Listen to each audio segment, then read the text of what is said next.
cabeza, porque esa formación se pueda consolidar en algo real.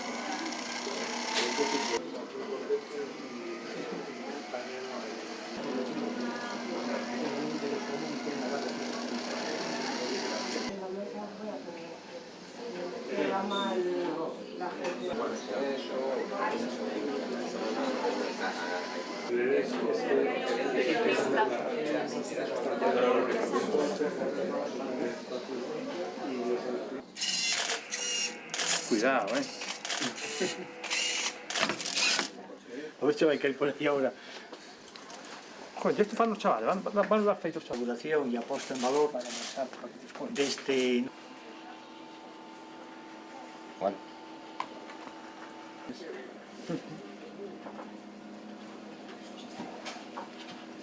Esta auda nova, ou World Space, pois é un recurso educativo de primeirísimo nivel. É unha auda pioneira en España. Ata agora só hai unha no Ministerio e unha nas Canarias, pero ata onde sabemos non teñen pois a dimensión que ten esta proposta galega. Estamos ante un concepto de auda absolutamente innovador, podríamos dicir quasi revolucionario.